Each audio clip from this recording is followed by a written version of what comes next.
Any more issues? It looks like all of the players in here. I don't see any disconnects in the chat, and looks like we're good to go. Alright guys, so in case anyone missed it, this is Join Dota League Season 3, a Division 1 game between Union Gaming and Isurus Gaming on the Radiant and Dire respectively. This is going to be a best of 2 series, and right after this Isurus game we're going to continue with another best of 2, so it's an Isurus game double feature. I'm one of your casters, I am Mike Loris, and I'm joined by Grandis V, and it looks like we're actually going to see a game today. Hallelujah. Yeah, well, it's very hard to talk about a draft that hasn't already started, but we will look at the verse bands. And Razor and Death Prophet, both of these teams, I would say are on fairly even footing. I'm not sure exactly what their server preferences are, but I think they're pretty much in line, and I think, let's see, how they stack up on Join Dota as far as the league until now is concerned. Yeah.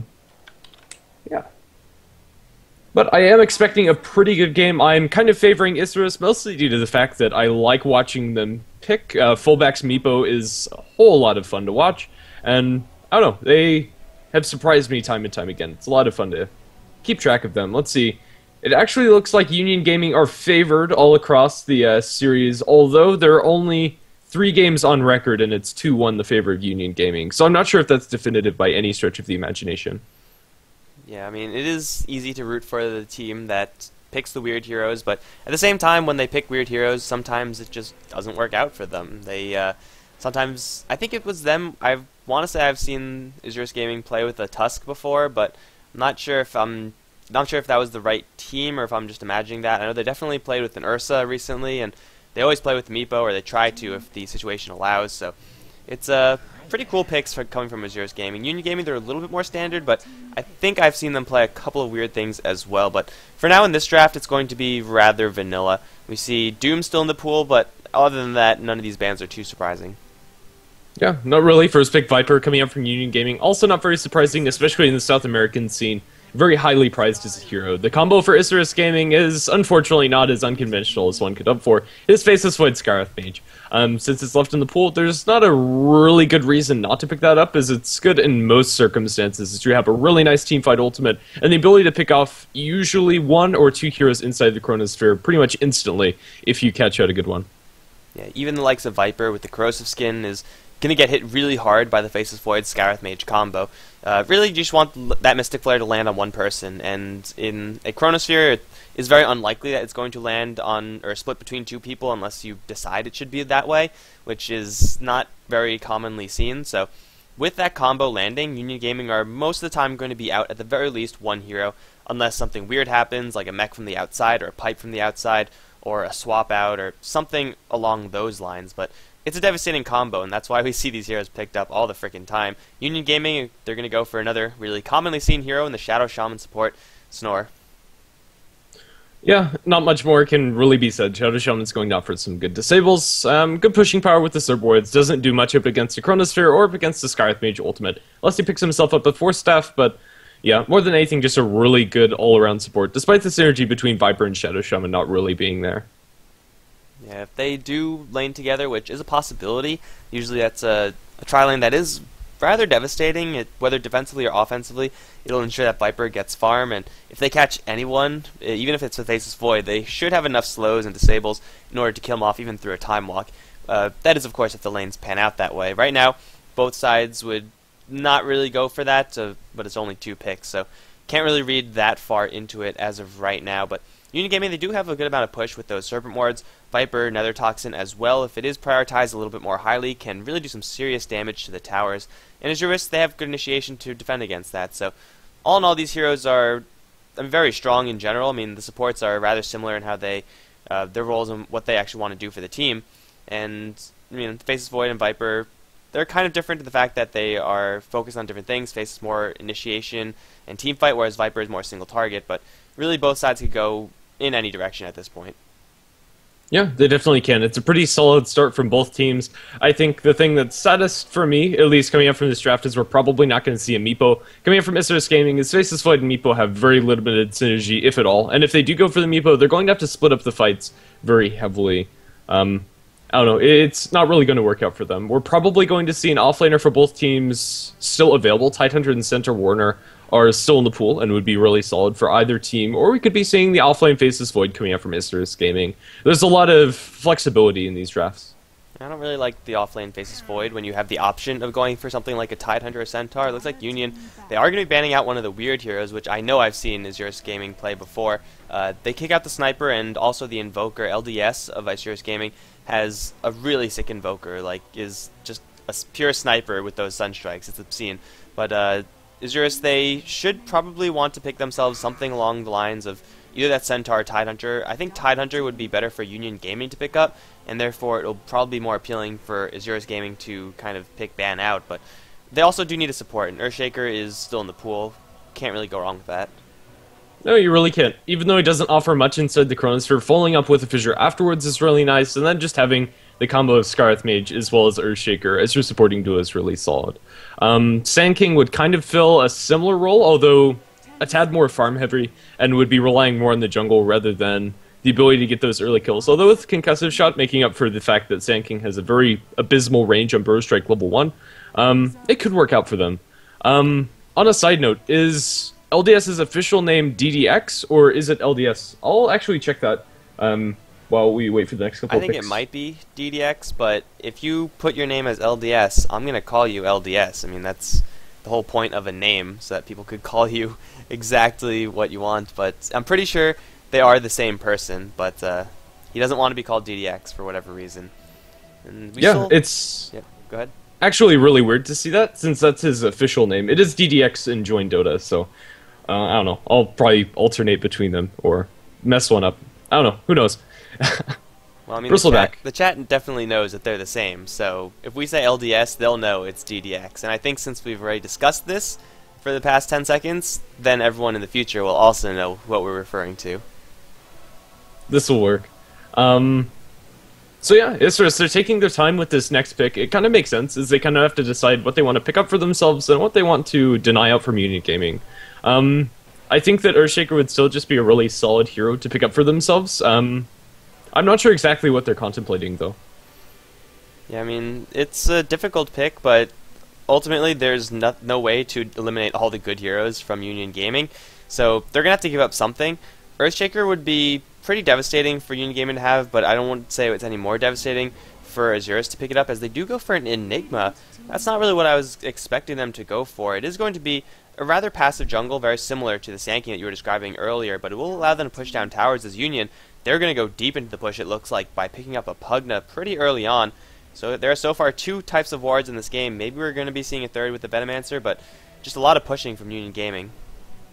Yeah, so far, I'm not sure if Isurus right now have what it takes to counter-push up against this, as they've already picked up both of their supports that don't offer much in the way of counter-push. Midnight Pulse is nice, as are the Eidolons, but Scarlet Mage does very little, as is a Faceless Void.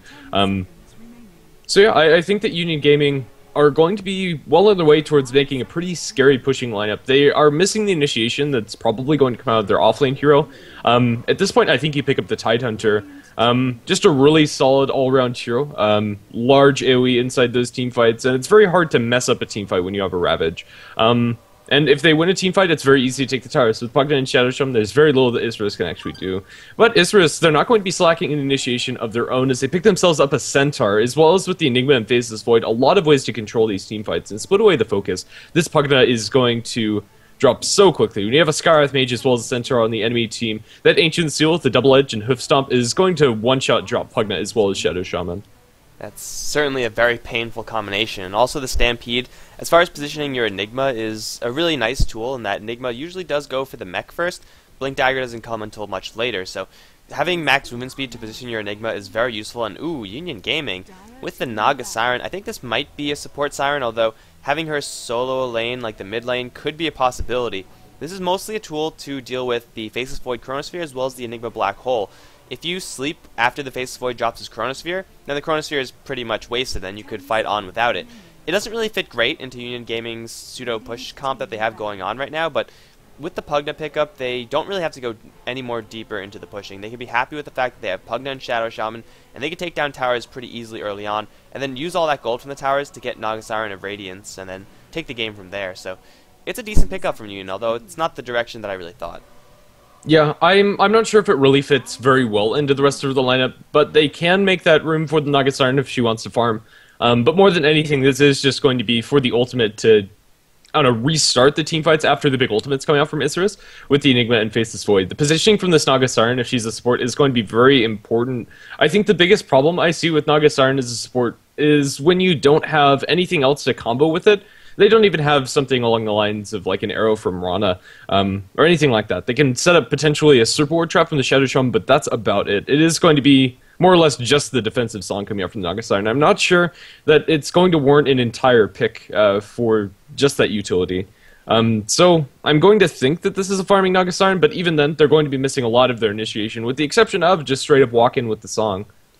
And there always is the possibility of having a Pugna support, which I'm never really on board with. I feel like Pugna support is always underwhelming, and Isurus, they're going to cap off their lineup with a Puck, a nice mobile hero that does have a nice AoE skill, which currently Isurus they're still lacking, so being able to pull off the creeps is going to be really nice, and well, they are going to have a rather greedy support in the Enigma, but once they get a little bit of farm in the Faceless Void, and once Centaur hits his level 6 mark, then Isurus could very easily look for kills on the Union Gaming side, especially if they're going into a lane with a Pugna, Shadow Shaman, Naga Siren, or whatever lanes they may be in.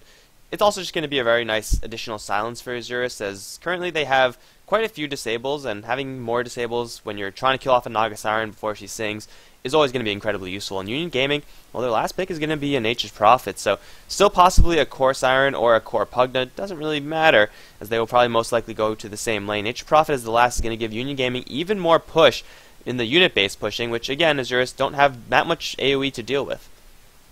Yeah, I don't know. This Nature's Prophet, I'm not a huge fan of it either. I think that they really need a way to start off fights. They're going to rely very heavily on the Shadow Shaman getting an early Blink Dagger. As in a 5-on-5 fight, Isurus Gaming are going to have an advantage throughout the entire game, I think. I'm not sure there's actually a point where Union Gaming are going to have an advantage, especially if the Naga Siren gets caught out first. With the Ancient Seal, as well as just following up with the other big disables from the other heroes, I think that Isurus Gaming, they have a lot better tools at their disposal to fight, and I think it's going to be up to Union Gaming to split out the map and try to avoid those fights as much as possible. I'm favoring Isurus Gaming's lineup this game. Yeah, I think so. I feel like the Union Gaming side is just a little bit all over the place, and it could very easily go wrong for them, whereas for Isurus it's going to have to, well, they're going to have to work a little bit harder for things to actually go wrong, if that actually makes any sense. They have a lot more safer heroes. And, well, now we are in the game, guys, and, of course, it won't be a Dota game without a little bit of a delay in the very beginning, but let's go over who's going to be playing what while we wait for Angel to come on back. He's really been having some serious computer issues. Let's see. On my screen, it looks like he's abandoned, and if that's the case, we have to remake, as he'll lose all of his gold throughout the game. Actually, no, there we go. Maybe just a little bit bug on my side, but that said, we get into this game hopefully without any more pauses, as I'll give us some time to introduce our teams. And on the Radiant side, we are going to have Union Gaming with Angel taking up the Nature's Prophet, Beniaz on the Viper, Sutherland on the Pugna. I have no idea how to say his Naga Siren's name.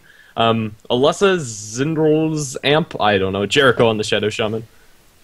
Yeah, I mean, Union Gaming definitely not cooperating with us, but Isurus, well, we've casted them enough to know what their names are. Fullback is on the Enigma, Pepita is on the Centaur Warner, Nadara is going to be playing the support Skywrath Mage, LDS is going to be handling mid as the Puck, and Dulce is on the Faceless Void, and hey, look at that, perfect timing, right as soon as we go over who's playing what, they decide to go ahead and unpause the game. So we're going to take a quick look at how Union Gaming are actually going to lane this, and it looks like it's going to be a Pugna mid.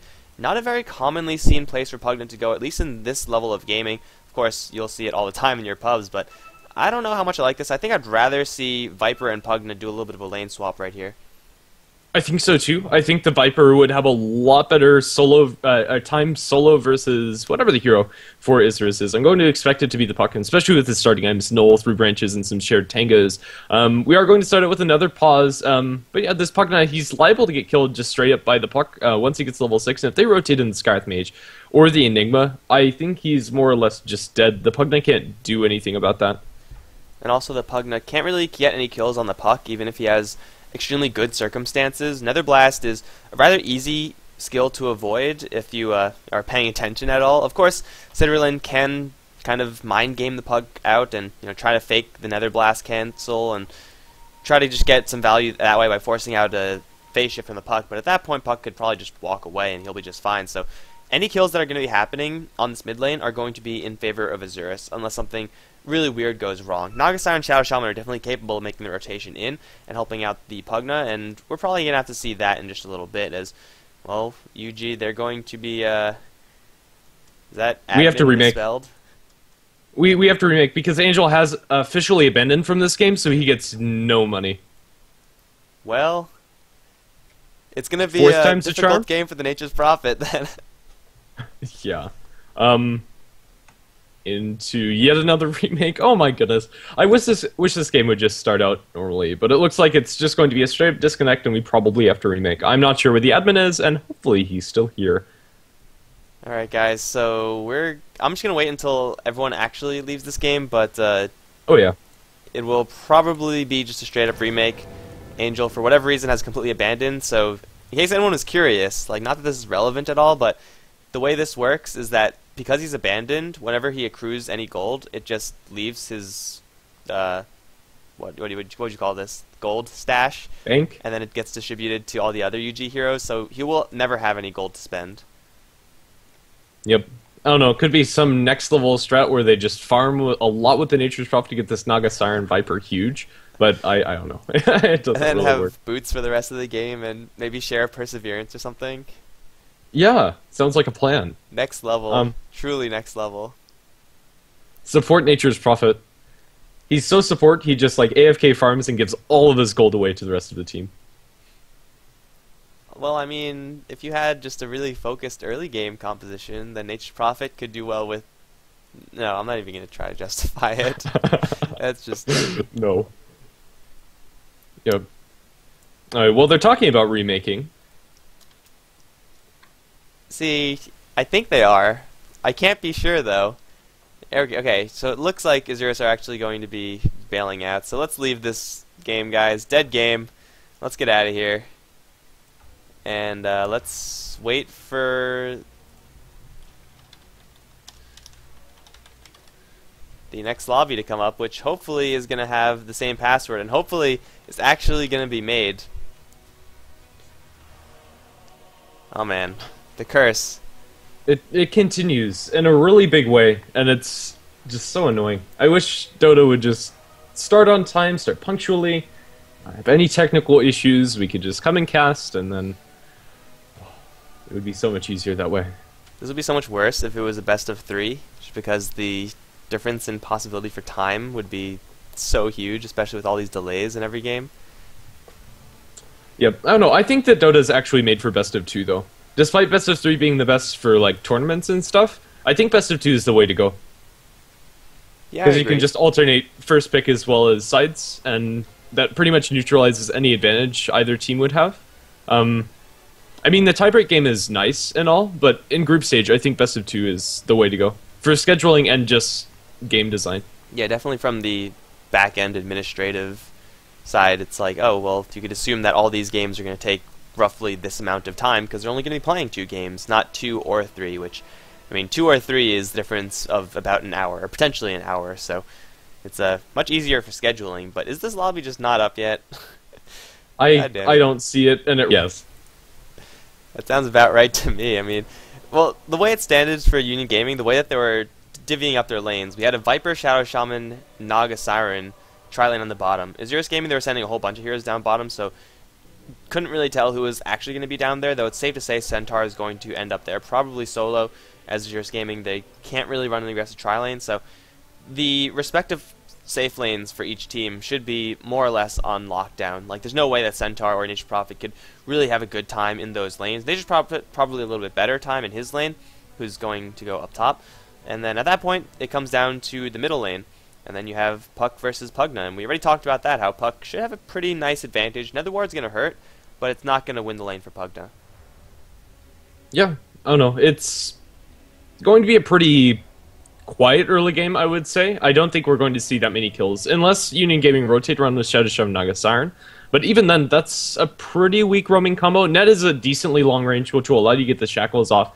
But ganking a puck is always going to be difficult, and they're more or less just going to stay in their lane. If anybody dies, I think it's going to be the center of the Nature's Prophet. And it looks like that... Are they really going to switch lanes? I don't know. It's fine according to rules, but then again, it's not fine. I don't This know. is I like really hate it. Yeah. incredibly bad-mannered right now for UG. I mean, this is why people are throwing such a hissy fit over UG because of stuff like this. Obviously, Angel disconnecting is, I want to say, out of his hands, but I don't know. It's for the most part out of his hands, but seriously, if you switch your lanes after that, I mean, come on. Come on, you're just abusing it. But we still have the same players on pretty much everyone, I think. Yeah, it seems like there were no player hero swaps or anything like that, so we're just going to have a little bit of a switch as Nature's Prophet is going to be going on the bottom lane by himself most likely versus up a Centaur, and that should be a much better lane for both these heroes, most likely for the Centaur, as up on top the Naga Siren Shadow Shaman Viper lane is fairly dangerous for Isurus, and especially since the Enigma is going to be jungling for most of the time, so until the Enigma pops out with a couple of Eidolons in tow, this lane is going to be pretty well won by UG. Actually, it's going to be a Faceless Void solo off lane versus the Nature's Prophet. So they're going to contest this tri lane with or without knowing it. I don't know. They might be able to find somebody. Shadow Shaman's just too slow. I don't think they'll be able to catch anybody out. Well, they're going to start with Concussive Shot into Jericho. Jericho might be the one that gets caught as the Hoof Stomp going to land. Even though the net came through, it's not enough. Now with the Malefice, going to be leveled up 1 by fullback. They better get this first blood, and they will. Skywrath Mage, no fullback picks it up. Going to delay Enigma a little bit. You don't really want to be forced to getting that Malefice level 1, but if you get a first blood because of it, definitely worth it. Yeah, it is worth it. If then they're going to go for mid as LDS in a little bit of trouble. Blast number 2 is going to hit onto the puck. Needs one more right click. He will land it as well. Rotation out from the Naga Siren. Going to get a nice kill on the puck. Ultimately tying up the kill score. However, the first blood is going to go the way of Isurus, and Enigma, he's going to be just pulling for his level 2. It's not going to be a huge delay, it's just a minor inconvenience more than anything else. Once he gets level 2, he'll be more than happy, but you know, the other heroes in the lane, they're going to be more than happy with their little bit of experience, especially the Skywrath Mage. He really wants to get a level 3. Having a Silence in this lane is going to be so useful, so Silence, Arcane Bolt, and 1 Concussive Shot, 1-1-1, and then suddenly Skywrath Mage is fairly happy, but as of right now, the tri-lane should be fairly won by UG until the Enigma rotates in. Yeah, there's very little that Pepita can actually do except for soak experience. They'll be able to get a couple of CS, but once Viper gets up a couple more levels, especially one up into the corrosive skin, there's going to be very little that the Centaur can do. Actually, I'd like to see Centaur skip return in this lane so he doesn't have to deal with the constant corrosive skin coming out from Benyaz, as that would probably set up a couple of kills on him just with the vast amount of slow. On the Radiant side, going aggressive is a lot easier because you have the pull, although it is going to be contested by Isurus. We do have a Riptide going to secure that last hit, then the double edge being thrown up by the Centaur. A little bit of spells, fighting over these CS, and it won't amount to very much. The lane we haven't talked about a lot is, well, as they go up on top, yep, they're going to find the shackles onto the, excuse me. Oh, just completely lost my words. This Naga Siren going to be brought down by one more Arcane Bolt, but they're also chasing down Nadira. They don't have enough slows coming in from Poison Attack and Benyaz, and they won't be able to chase him down. Kill score is 2-2. Yeah.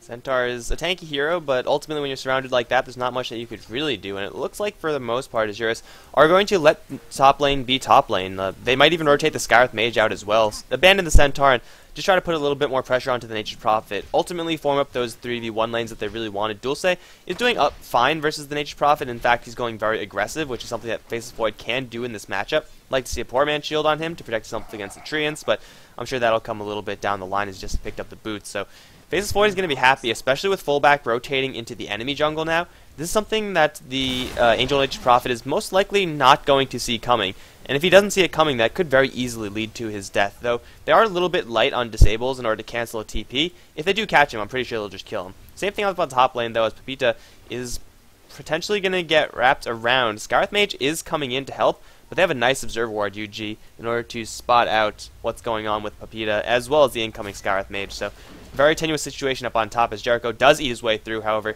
he won't find anything. It's going to be Dara who's going to take the net, but the creep wave is there, and not much that UG could do off of this top lane initiation, or pseudo-initiation. Yeah. I don't know, Angel is dropped below half health, and they do have level 2 in the Malefice coming out from the Enigma, so they might be able to chase him down. I'm not sure if the Enigma's been spotted out or his Eidolons, but Nature's Prophet's playing decently defensive right now. Single time walk in, and if they get a bash onto Angel, that could very well be his death. Meantime, top lane, I mean, the Radiant have pretty much dominated that, and we'll take a quick look at mid. The Pugna, with that kill on the puck, is doing pretty well. However, LDS going to go aggressive now onto the Pugna. They both have their bottles, though, and they both for the most part, should be fine. It looks like we're going to be seeing a very minimal rotation play coming out from Isurus, as the Enigma most likely is just going to be in jungle, and if he does rotate out, it's most likely just going to be for the Nature's Prophet. And Scarith Mage just got to back up Centaur just a little bit. I don't know if it's completely worth it for Scarith Mage to be here, but even if he does go for the mid lane, there's not too much that he could do that the Puck can't do. Yeah. Not really. The Enigma being in the aggressive jungle is going to be very useful for him, as it's going to ensure that he won't be bothered by these supports, or at the very least, if the supports do rotate towards him, it'll give Centaur a better time. But they are going aggressive onto the Naga Siren. She turns her net, but the Livstom's still going to come out. Papita might get chased down, but will they be able to get the Naga Siren in time? Scarith Mage is throwing a couple more Arcane Bolts. They silence up the Naga, but aren't able to get the double edge. And Papita is going to die one way or another. The Riptide is going to do him in, as Naga Siren picks up that kill. Now the Scarith Mage, tagged by a couple of poison attacks, they might be able to dive Nadira under tower. The TP from Nature's Prophet is cancelled, but the net is all they're going to need here. The TP comes in at the last second. Nature's Prophet not going to be able to steal that kill, but now they can transition this fairly easily into a tier 1 tower push after 2 kills. Not really sure why Isurus are trying to fight in a 2v3 lane. I mean, yes, Centaur is capable of bursting people down, and yes, Scarith Mage does a lot of damage, but it's a 2v3 lane. You're probably not going to win that in the long term, or really the short term, even though the short term is really what they're gunning for. So Isurus, they really can't afford to be playing like this up on top. It's really not what the lane is designed to do, unless they're up against one hero. If they were up against one hero, then yes, go for that all day long. You'll probably get those kills. But seeing as though they're up against a Viper who's almost maxed out poison attack, as well as the massive disables from the Shadow Shaman, as well as the ensnare from Naga Siren, this lane up on top for Isurus has essentially been lost, and not because they couldn't do anything about it, but because they played poorly into the enemy. And, well, bottom lane, double TPs are going to come in. Dulce has a Chronosphere, however. They're going to drop a stun into the Naga Siren, though she does have a little bit of residual fountain regen.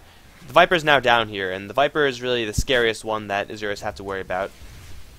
Yeah, there's very little that Dulce as well as fullback can do about the Vipers. They're actually going to TP the Enigma into mid. He does have mana for his Black Hole. Now he doesn't, as he uses the Soul Ring and then converts. They're going to put into the tier 1 tower in the mid lane and leave the Faceless Void down bottom. They only have the net, and even that's not going to lock him down. Faceless Void should be just fine, but he's not going to be farming as comfortably anymore. Of course, Papita is going to be farming a little bit more comfortably, seeing as though he's only up against one hero, but this early phase for UG got them a rather early tower. Still, the Pugna has yet to put a lot of pressure onto the mid lane tower, and it looks like he will start doing that now that he has level 3 Blast. So I expect the mid lane tower to fall rather quickly, but LDS can very well punish the Pugna if he gets a little bit too far out. They're going to go for Dulce down bottom, but level 3 Time Walk is going to make that near impossible. LDS actually used this coil. I didn't see what he actually used that for, so not sure what happened there, but either way, he's looking for Citterlin right now, as Nadara is coming up from the side. Pugna uses his blast. Now he's going to get silenced, as well as taking a lot of damage from the orb. This is going to be the death of the Pugna. Let's see who's going to get it. It's going to be the Puck. Pugna's a really fragile hero, and if you get caught out like that, you are just going to fall. Yeah, there's nothing he could do. Decrepify would end up helping Isurus more than it would save him there, and yeah, Pugna can't be playing that aggressively if there are supports inbound, and it's one of the reasons why you don't see Pugna played mid as often as you see him in the safe lane, is he really needs that backup so he doesn't just straight up die. Down at bottom, Union Gaming are going to put a little bit of pressure onto this tier 1 tower, although the Faceless Void pulls off the aggro and has backup in the form of the Scarith Mage, although the Scarith Mage not looking too healthy in the mana department. Scarith Mage just wants to leech a little bit of experience towards level 6 so that as soon as he hits that, Dulce could jump in with the Chronosphere, and then they could blow someone up with a Mystic Flare. Again, they don't have much mana to do it, so I don't know if this is the best plan, but more experience from a Scarith Mage is always going to be useful, as they are going to go UG for a little bit of a push down bottom. Viper, pretty much with the worst build for taking down towers. 1 point, another toxin as they Chronosphere the bottom lane. I don't know if that was even close to anyone. It was a Naga illusion, and that was it. He hit it once, it destroyed the illusion, but that's Chronosphere down for 2 minutes. Got the illusion, can't let you spread that Riptide, right? It's very important to kill off the illusions, I guess. On the bottom lane, the push will continue even harder now since UG see that, well, the biggest enemy threat in the Faceless Void, Chronosphere, is down. Might have to worry about a Black Hole, but fullback as well as Papita are probably not going to leave the top lane for this. So with the Pugna also rotating in and with a regen rune, possibly the best pickup for UG at the moment, they could keep going, probably all the way to even pressuring the tier 3s or at least forcing TPs back. I don't know really why they're leaving. They could get a free tier 2 here. Maybe they feel like they're going to lose some other towers. Top lane is going to go down, but they weren't even teleporting to defend this, so I don't really know why UG left. Yeah, neither am I. They're going angle towards this tier 1 tower in the mid, it seems. I don't know, they're just kind of completely dissolved. They do have a smoke in their Shadow Shaman. He's gonna bump the Centaur and then run away. No shackles, no hex, no nothing. And yeah, a very awkward move coming up from Union Gaming. Perhaps feeling that they can get more just by passively farming their map, but I think that Juju Tower is pretty easy for them to take. By backing off, they're going to give Dulce some time to get his Chronosphere, but he doesn't have mana for the leap away. I think Benyas just kills him straight up. I don't know, is the juke going to be enough? I'm not sure if he checked the mana. He does have it now that he switches to the treads. Not a very happy place for the Faceless Void to be in. Yeah, and the Viper didn't commit too far into that. I don't know. Most likely he did not check the mana of the Faceless Void, or else he would have fully committed with the Viper Strike. Even if he did launch it and Faceless Void did manage to survive, it's a Viper Strike. It doesn't exactly have the highest cooldown in the game, so he should be okay with spending that in order to try to get a kill. Regardless, Faceless Void does teleport out of there, so he's going to be just fine, and Chronosphere is cooling down again. So far we've seen a Coil from Isurus not doing anything, and the Faceless Void Chronosphere also not doing anything. We have yet to see a Black Hole, but hopefully for fullback it'll be a little bit more impactful than the previous two ultimates from Isurus, because they've been rather underwhelming. Yeah, Scarlet Mage still working towards this level 6. It's not going to be extremely slow, so it's going to probably be on par with this Shadow Shaman's level 6 as well, but they don't have the best tools to drop damage into the Chronosphere without that available. The puck is going to get netted up. No, it's the Scarlet Mage. Now with the Nature's Prophet ulti bouncing through, they're actually going to throw the Concussor Shot towards the Pugna. Pugna dropping very low, and LDS is going to commit to this. He does have to Drink Cool, doesn't drop it. The Silence and the Double Edge from the Centaur is going to be enough, although they're dropping very low. Nether Blast kills the Centaur as he tries to TP away, I think. Ultimate coming up from Nagasaki. Dulce actually TP's in here. He does have plenty of mana to feel safe. Scarlet Mage gets picked off on the back lines. Dulce can't really do anything about this push, with the exception of what he's already doing, just pulling the aggro away.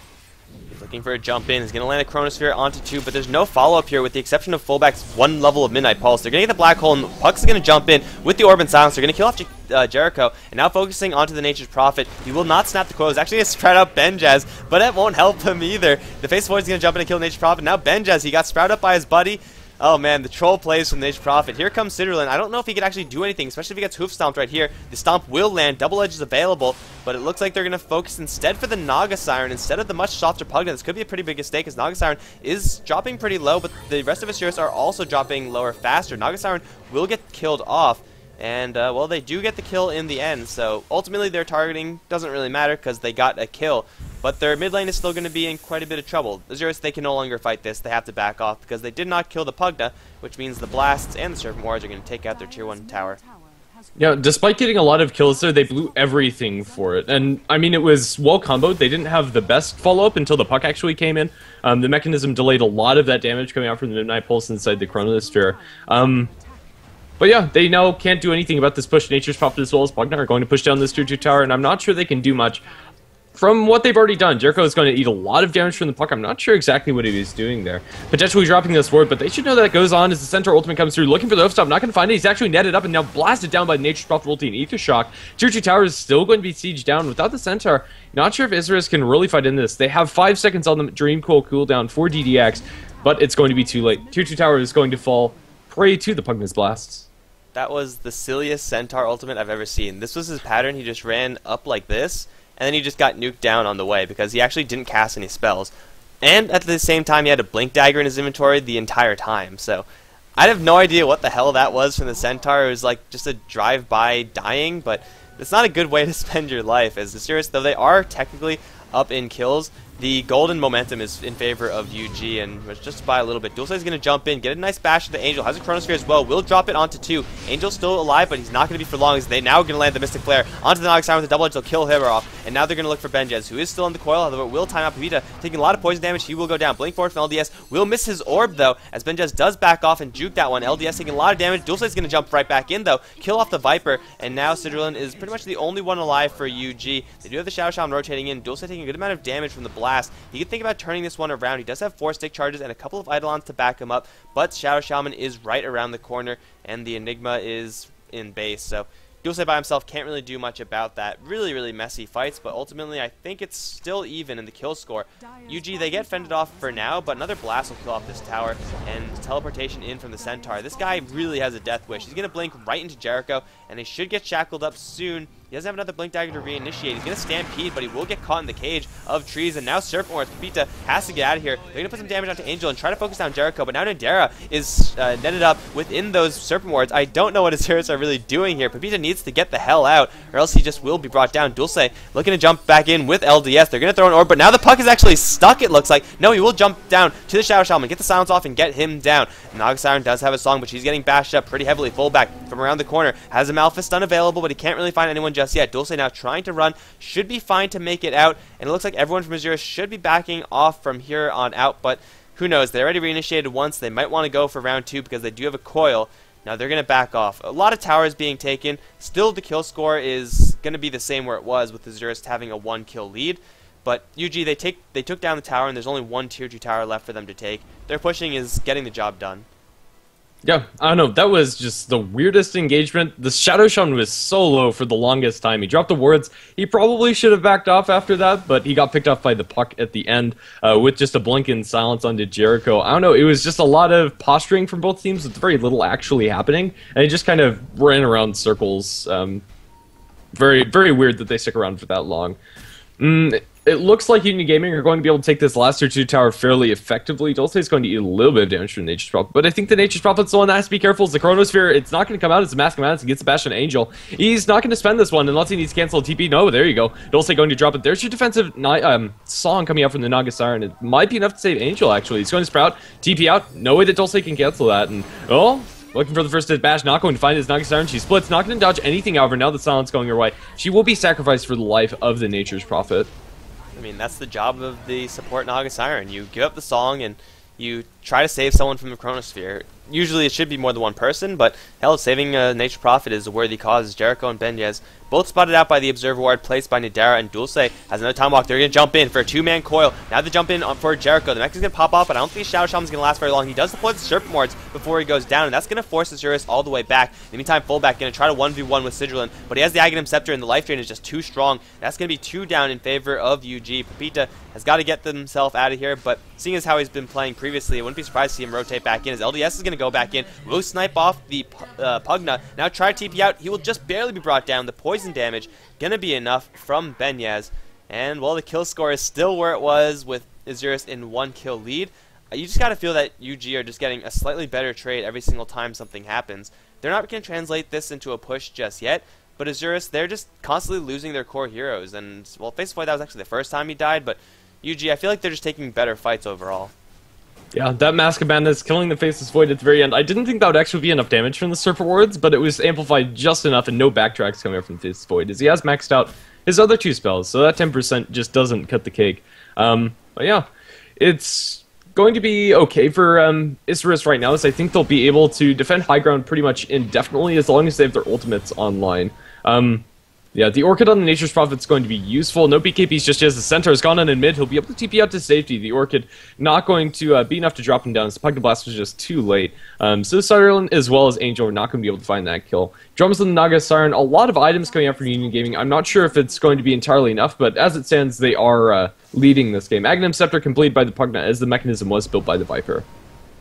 Awkwardly, that Aghanim Scepter upgrade for Pugna is only for a level 1 life drain, as they're going to go again in mid. Dulce not even going to need to commit the ultimate. Now he's silenced and sprouted up. He will get netted down as well, but he has another Time Walk, so he should be able to just jump up to the high ground and be just fine. However, here comes Pepita. Going to land the Stomp onto Angel. The damage from the Scarith Mage is also there. That's the death of the Nature's Prophet. Now the Stampede to get Pepita out. He's going to be just fine. Dulce is going to jump in with a 3-man Chronosphere. Nadara can't drop his ult because he doesn't have any mana. He already used it now, but Sidrlin is going to be brought down regardless. He gets mech'd up, but it's not going to be enough. Now the coil only onto Benyez, and he's completely without support. Isurus, they're going to keep poking around this Viper. Wrath of Nature going to fly through. Won't kill off anyone from Isurus, but they will all be forced back now, as Nature's Prophet is going to blindly TP, looking for the Centaur. He'll find a Centaur illusion. Now Pepita does know what's going on. They could actually go for a kill onto Angel now. Blink in for a Stomp. Double Edge is available as well. That's going to be used to kill off Angel. There it is. Pepita dropping very low, and he's going to run to his Treants. Run, Pepita. No! Treants are too strong, and Centaur is going to be brought down in the end. Tried to TP away. Was a little bit too slow in backing off.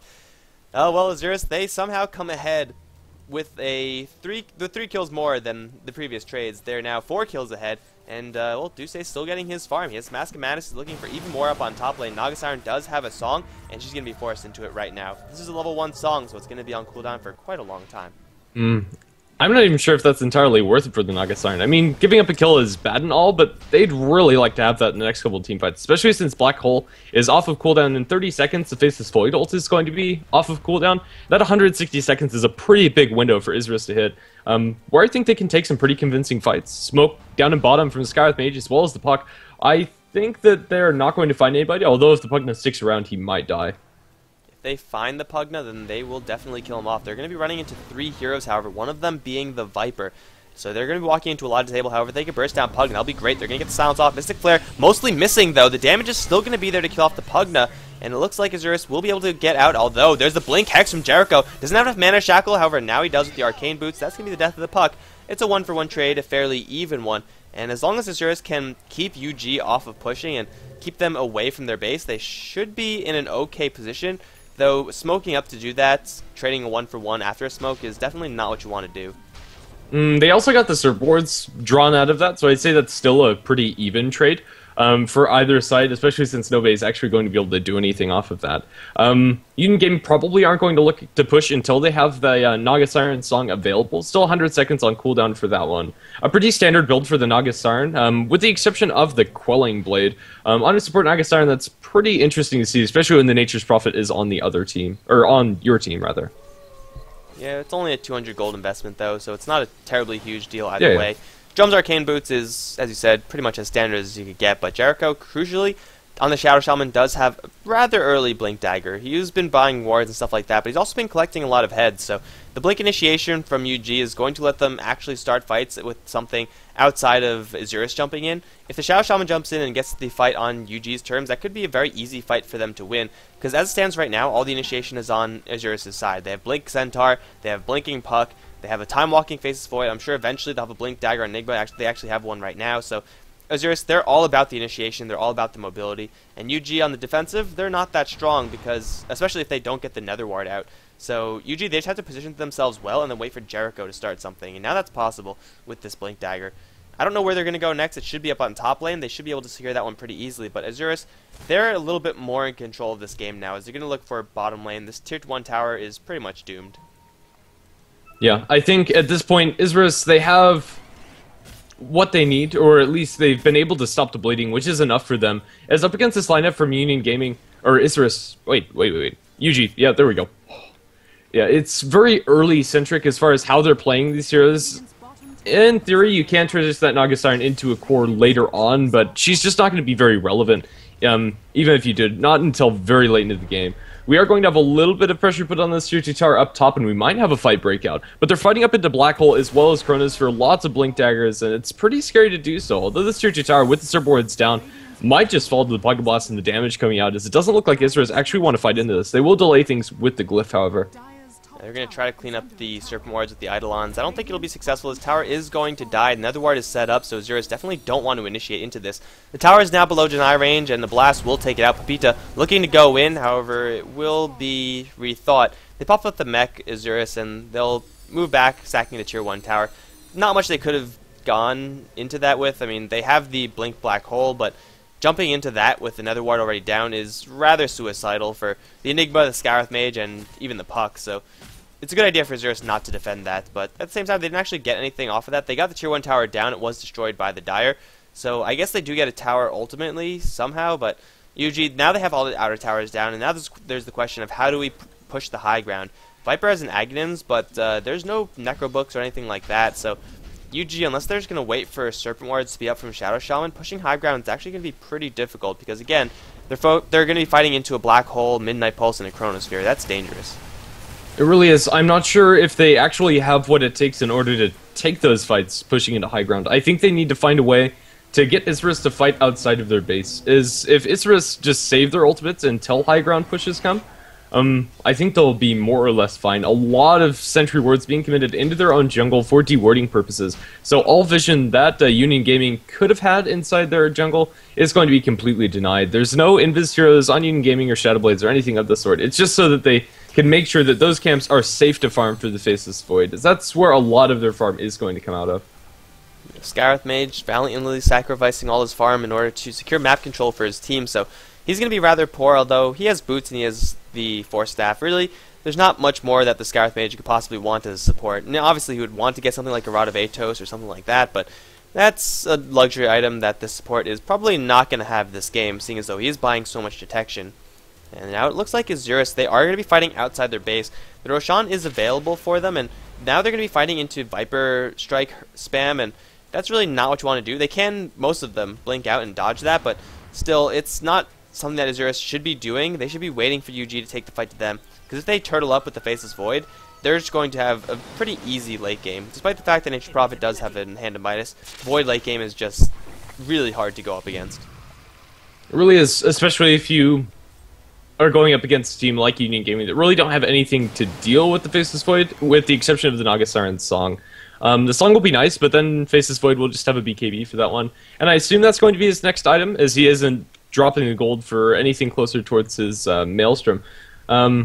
But yeah, it's just going to be a waiting game until the next fight actually comes out from Union Gaming. The first portions of this game were very heavy on in the push, and I think that Isurus have weathered the hardest part of this game, just losing all of their towers.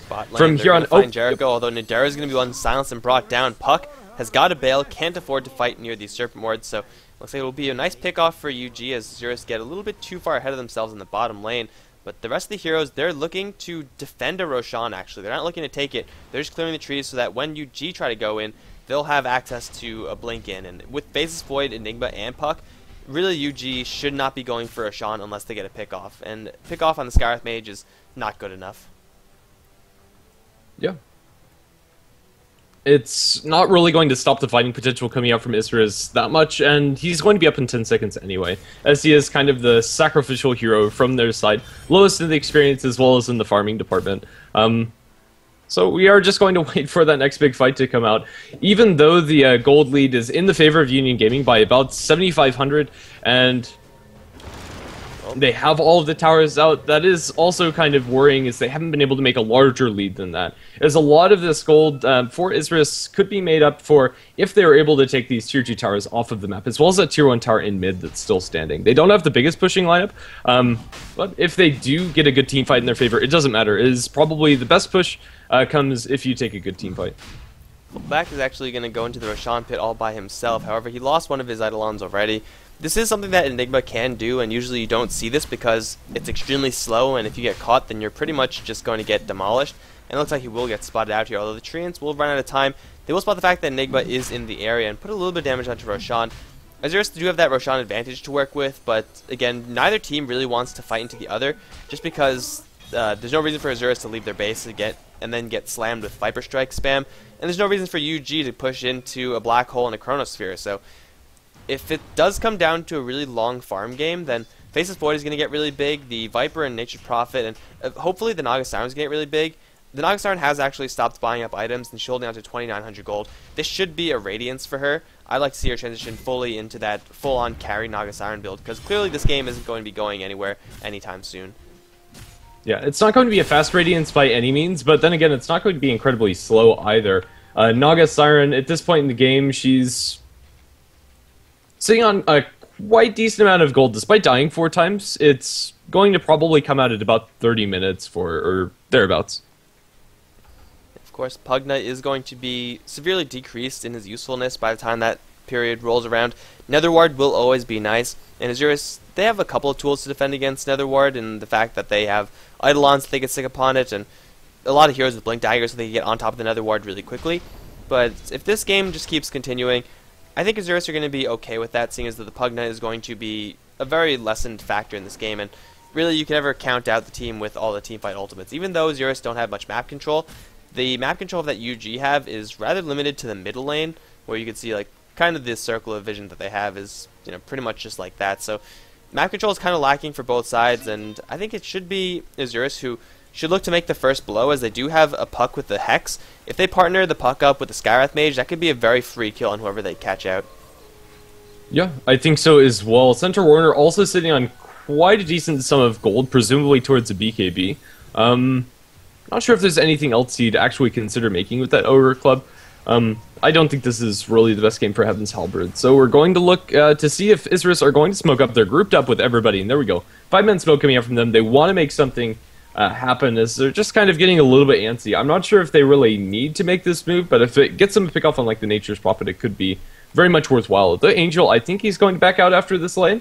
Ooh, let's see. Is anybody going to get caught out here? He's not TPing out fast enough. It looks like he's going to get caught. Is Pepita. He's going to jump to Central Ultimate. No Blink Dagger necessary, so just going to jump straight on Angel. Now with the Ancient Seal as well as the Double Edge, will be a fairly easy pickup for them. And now into the 2-2 tower they should go, although the creeps aren't in the best place for it. Nagasarn is knocking on their door in bottom. They'll send back the Faceless Void to farm up this wave, but the rest of his heroes should be able to stick up in top for quite some time.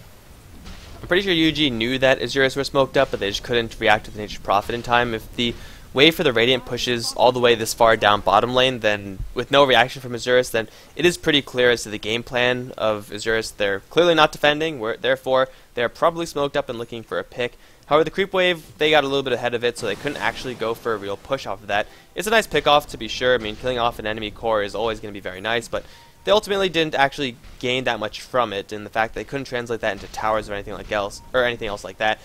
Conversely, if UG find a pick like that, then they could very easily go for a high ground push. Drop the Serpent Wards, drop a whole bunch of illusions, treants, and Nether Blast spam, stuff like that. And then Isurus, they're going to be taking a lot of hits in their base, so they have to be the ones playing cautiously. They're going to go down bottom lane, though, towards the Nagasarn. She's only out to 4,000 gold. She can't afford to die now. That's going to be her Radiance delayed, but only for another 50 gold. Not a terribly huge deal, actually. She was holding on to like 4,200 before she died, and now she's going to be able to get the relic after she picks back up. But even then, it is a lot of lost gold, and this Nagasarn is going to be more or less a carry after they come back up. Despite being very low in the net worth chart, 8,000 isn't that far behind the top farmer in this game of the puck. Only 5,000 gold, and a Nagasarn with Radiance can make up that gap very quickly. But delaying that Radiance is going to delay the amount of time that it's going to take this Nagasarn to get online. I still think that's a pretty big pickoff, although it's not going to amount to much, unless they can get this Roshan off the back of it, which they are going to attempt. And UG, they're not really in the area, however they are going to send in one Treant. Unfortunately for Isurus, they can't really do anything to kill off this Treant except for, you know, spending another conversion. Nadara's actually going to bring it down.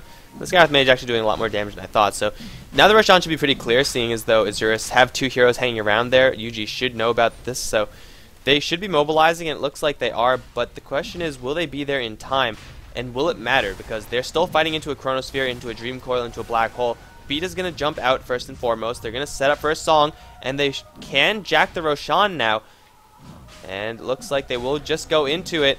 And yeah, Nature's Prophet is going to commit, but now the Stampede is in. Where's the Chronosphere? Not being committed just yet. There it is. Going to catch everyone with the Black Hole. Going to catch two as well. Midnight Pulse not on the floor, but Jericho is going to get the Shackle onto the Enigma, canceling the Black Hole rather prematurely. Duel says he's going to take a lot of damage. He's going to go down next. Only Pepita is the one to survive as he did blink out. UG, they jack the Aegis and take 4 heroes down as well, and off of that, they could go for a high ground push. They still have a good amount of mana on the Pugna. He could even suicide just for a full mana restore.